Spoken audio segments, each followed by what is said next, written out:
Students, आज हम विभव मापी की सहायता से प्राथमिक सेल के आंतरिक प्रतिरोध को ज्ञात करना सीखेंगे। ओके, और किन किन पॉइंट्स के अंतर्गत हमको आंसर देना है। क्वेश्चन इस टाइप से पूछा जाता है, प्राथमिक सेल के आंतरिक प्रतिरोध को ज्ञात करने का वर्णन निम्न शीर्षकों के अंतर्गत दीजिए। नंबर 1 है विद्युत परिपथ, प्रेक्षण सारणी, सूत्र की स्थापना। नंबर 2 में हम सूत्र की स्थापना डिस्कस करेंगे। ओके, नंबर 3 में हम डिस्कस करेंगे प्रेक्षण सारणी और उसके बाद डिस्कशन करेंगे सावधानियां।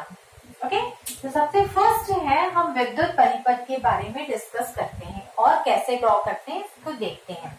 हम जानते हैं विभव मापी जो होता है उसमें बहुत सारे तार लिए जाते हैं, लगभग 4 या 10 तार, जो बेस्ट होगा उसमें 10 तार, लेकिन सभी तारों को सुविधा की दृष्टि से हम जब विद्युत परिपथ बनाते हैं तो ओनली एक तार लेते हैं। ओके, तो हम विद्युत परिपथ बनाते समय विभव मापी तार ले रहे हैं AB। ये हो गया आपका विभव मापी तार AB, राइट।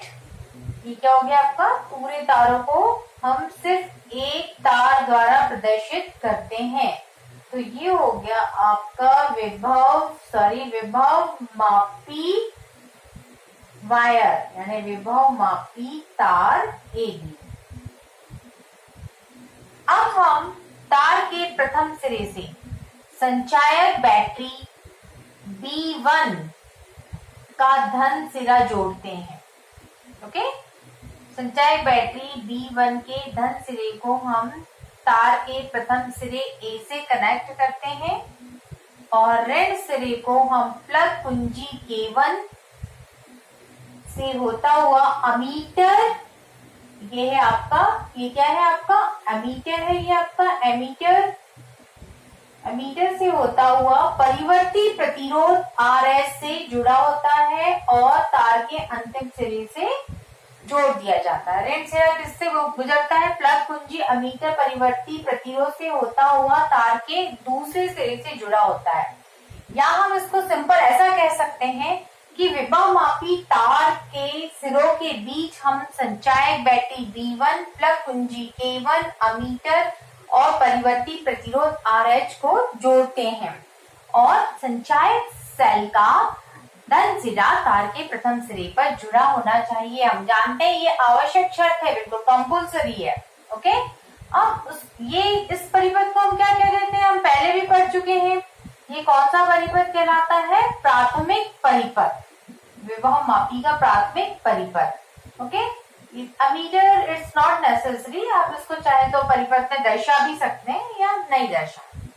ये तारा देखने के लिए होता है कि हमने रियोस्टेट से कितनी धारा परिवर्तित करी। ओके, अब हम आते हैं द्वितीयक परिपथ पे।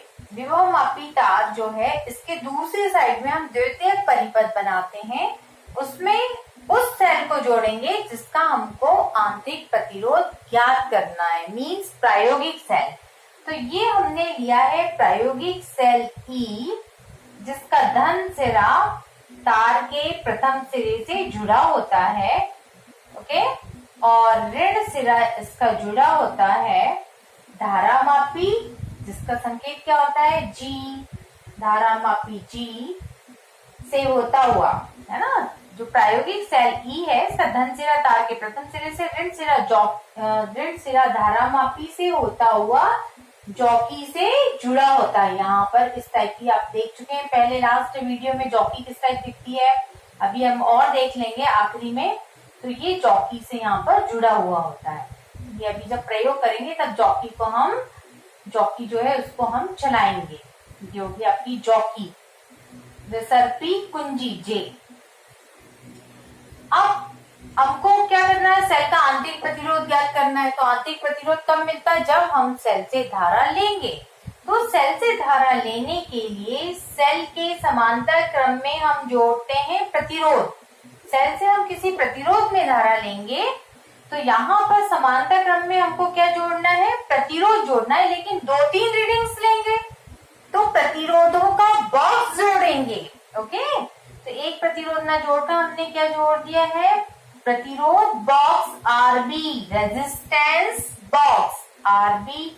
तो सेल के समांतर क्रम में हमने जोड़ दिया रेजिस्टेंस बॉक्स यानी प्रतिरोध बॉक्स आरबी, और प्लग कुंजी K2 ऑन ऑफ करने के लिए, यानी सेल से कब धारा लेना है कब नहीं लेना है, तो प्लग कुंजी K2 जोड़ दी है हमने। ओके, समझ चुके होंगे आप। इसको कहते हैं द्वितीयक परिपथ। द्वितीयक परिपथ में क्या लगाया हमने, प्रायोगिक सेल जिसका धन सिरा तार के प्रथम सिरे से ऋण सिरा धारामापी से होता हुआ जॉकी से जुड़ा होता है, और सेल से धारा लेने के लिए सेल के समांतर क्रम में हमने प्रतिरोध बॉक्स जोड़ दिया है, और इसके श्रेणी क्रम में या सेल के समांतर क्रम में प्रतिरोध बॉक्स और कुंजी K2 जोड़ दी है। तो ये हो गया आपका, ये वाला जो हो गया आपका द्वितीयक परिपथ। ओके, इसको आप क्या करिए, पॉज करिए और स्क्रीनशॉट लेकर के इसका नोट करिए, आप कॉपी में नोट कर लीजिए। ओके, अब हम सूत्र सिद्धांत की स्थापना देखेंगे। जो प्रायोगिक सेल लिया है इसका विद्युत वाहक बल E है, और मान लीजिए आंतरिक प्रतिरोध इसका जो श्रेणी क्रम में लगाते हैं वो कितना है, स्मॉल r है।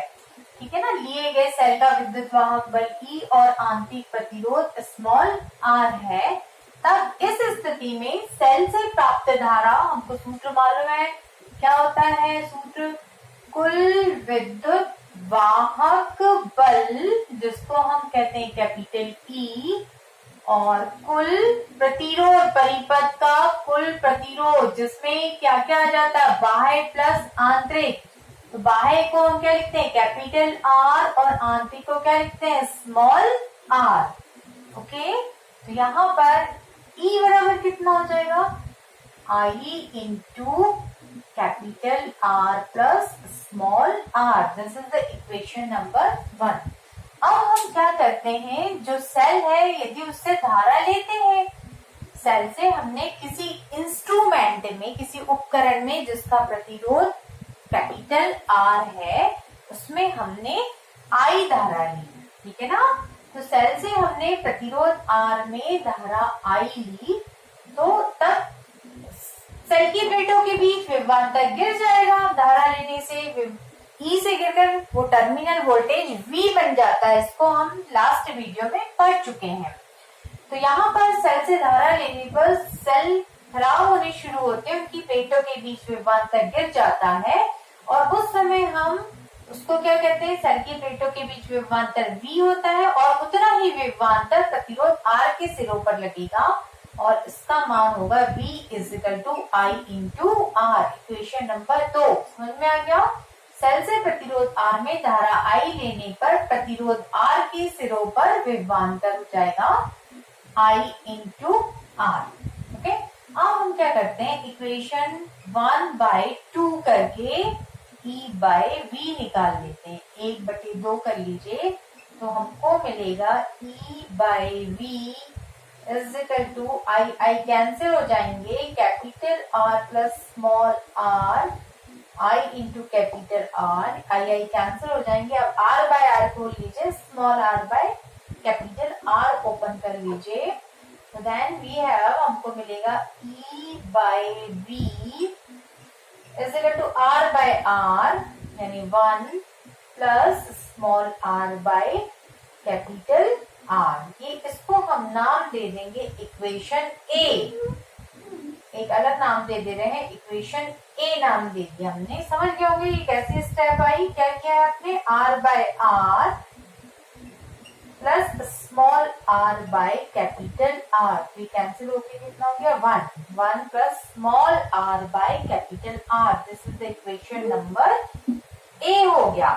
ओके, अब हम क्या करते हैं प्रैक्टिकली, अब इसके बाद हम क्या करेंगे, प्रैक्टिकल करके विभव मापी पर प्रैक्टिकल करके सेल का विद्युत वाहक बल निकालेंगे, और सेल की प्लेटों के बीच, सेल से धारा लेकर सेल की प्लेटों के बीच विभवांतर ज्ञात करेंगे। नेक्स्ट स्टेप में फिर से हम E बाय V को प्रैक्टिकल करके निकालेंगे। 2 मेथड से E बाय V निकालेंगे और उनकी तुलना करेंगे, तो हमको सेल का आंतरिक प्रतिरोध प्राप्त हो जाएगा। देखिए आगे हम कैसे करते हैं, तब तक आप इसको नोट करिए। अब प्रैक्टिकली यानी प्रायोगिक तौर पर ज्ञात करने के लिए क्या किया हमने, प्राथमिक परिपथ जो है उसकी कुंजी K1 में प्लग लगा दिया और बैटरी से तार AB में धारा I प्रवाहित होगी और इसके सिरों पर विभवांतर स्थापित कर लिया। अब हम क्या कर रहे हैं, जॉकी को तार पर चला रहे हैं और जॉकी को तार पर चलाकर संतुलन बिंदु और संतुलनकारी लंबाई हमने यहां से यहां तक के L1 प्राप्त कर ली। यहां से यहां तक की हमने संतुलनकारी लंबाई जो है वो L1 प्राप्त कर ली। ओके, किसके लिए प्राप्त करी है अभी हमने, सेल E के लिए, क्योंकि अभी यहाँ पर ये कुंजी जो है ऑफ है, यहाँ प्लग नहीं लगा, मतलब ये सर्किट अभी काम नहीं कर रहा है।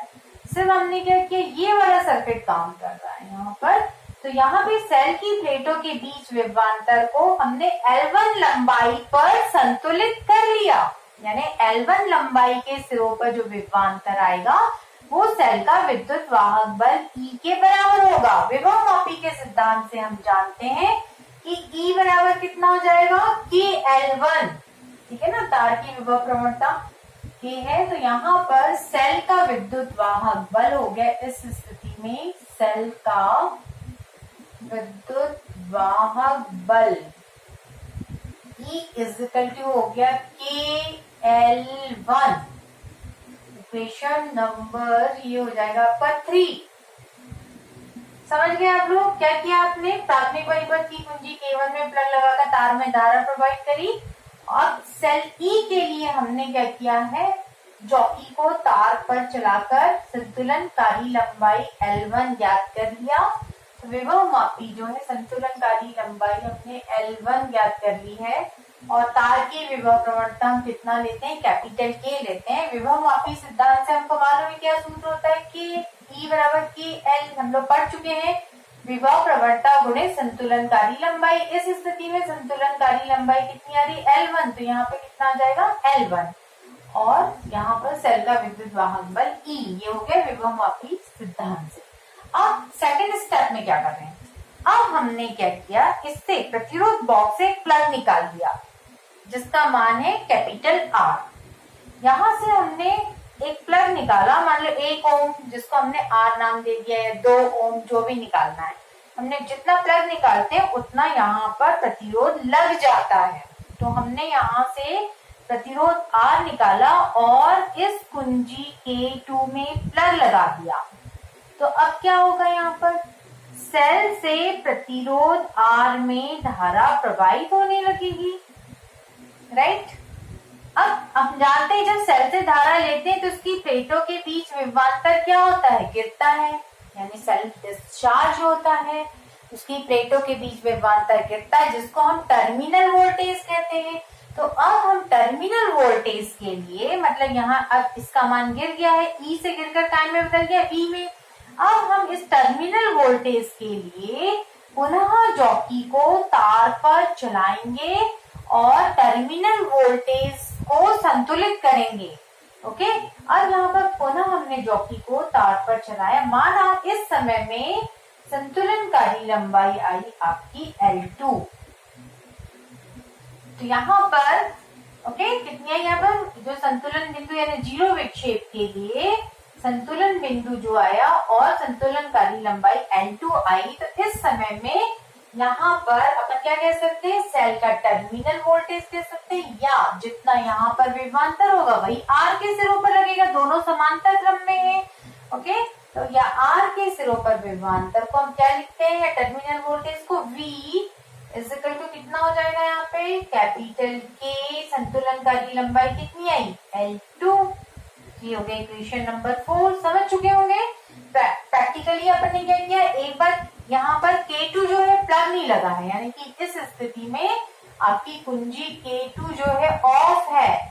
ओके, तो अपन ने जॉकी को चलाकर संतुलनकारी लंबाई L1 ज्ञात कर ली, तो E is equal to KL1 हो गया। अब हमने K2 में प्लग लगा दिया और प्रतिरोध R बाहर निकाल लिया प्रतिरोध बॉक्स से। तो अब सेल से प्रतिरोध R में धारा प्रवाहित होने लगी है।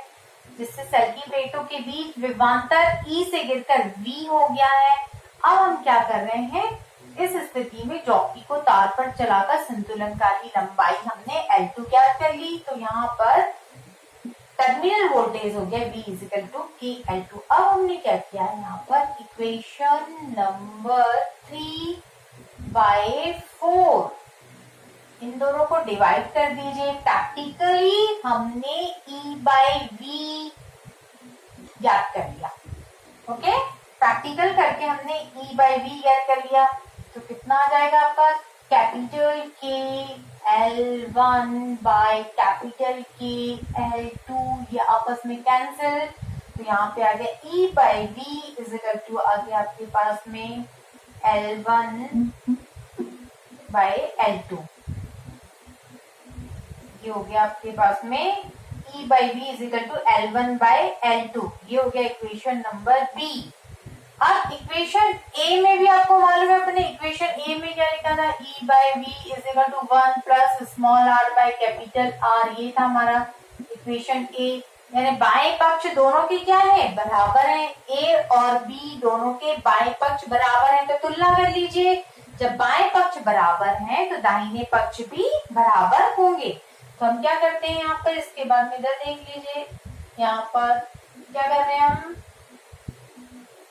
इक्वेशन ए व बी की तुलना करने पर हमको आंसर मिल जाएगा।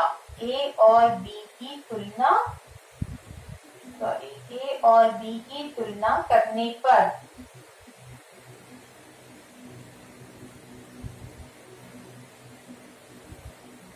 ए और बी की तुलना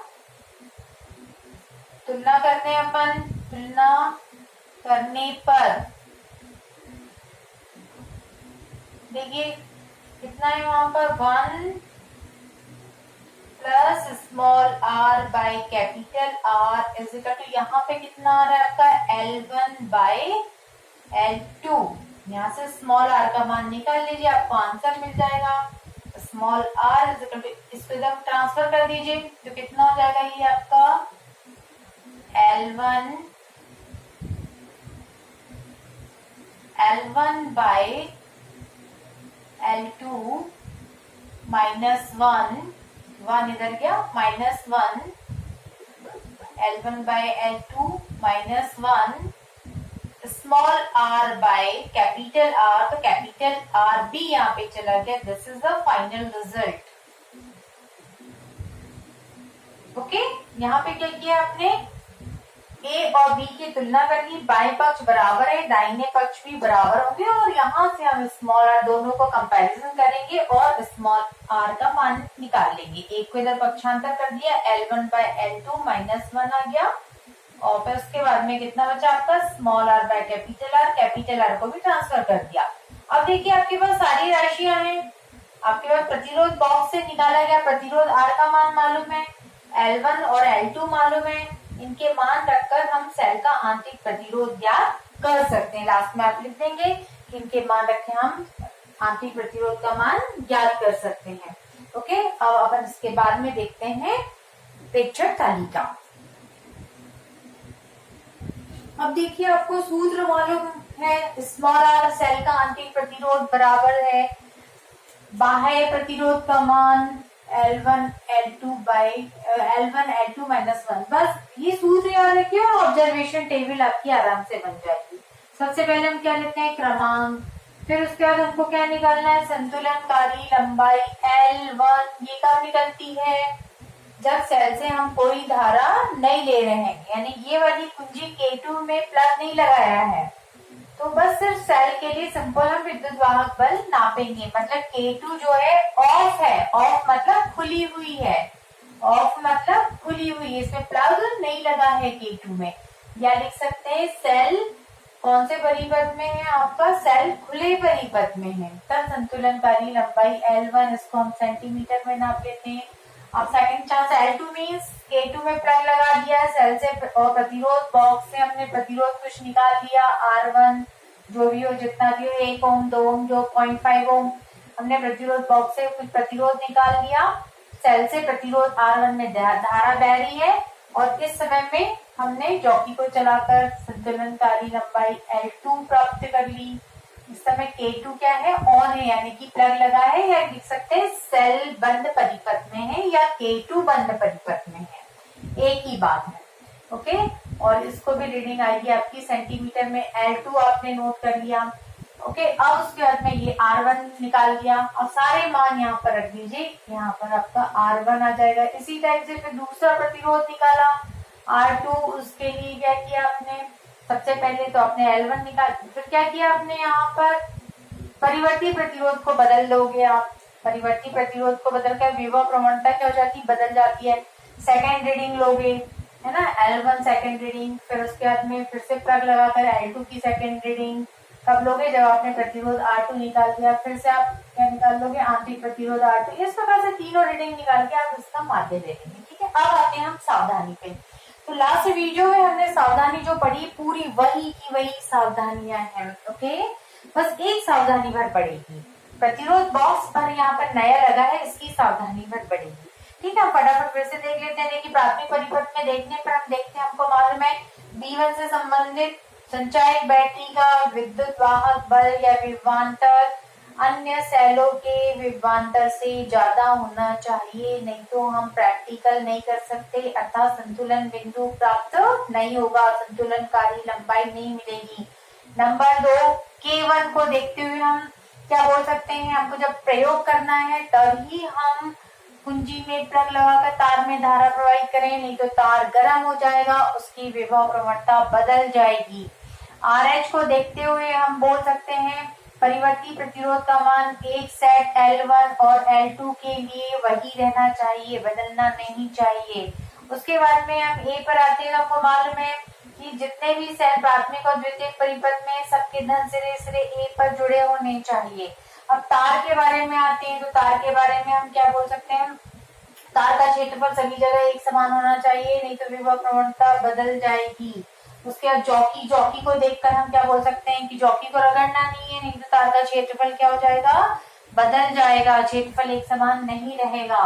उसके बाद धारा मापी पे आते हैं, धारा मापी को देख के बता सकते हैं कि धारा मापी के साथ समांतर क्रम में क्या लगा रहता है, शंट, एक तार लगा रहता है। जब भी संतुलन बिंदु यहाँ तक ही शंट लगाइए, जैसे ही मिलने वाला है वैसे ही शंट को निकाल दीजिए, उससे आपका जो नल संतुलन बिंदु की रीडिंग बहुत अच्छी आती है।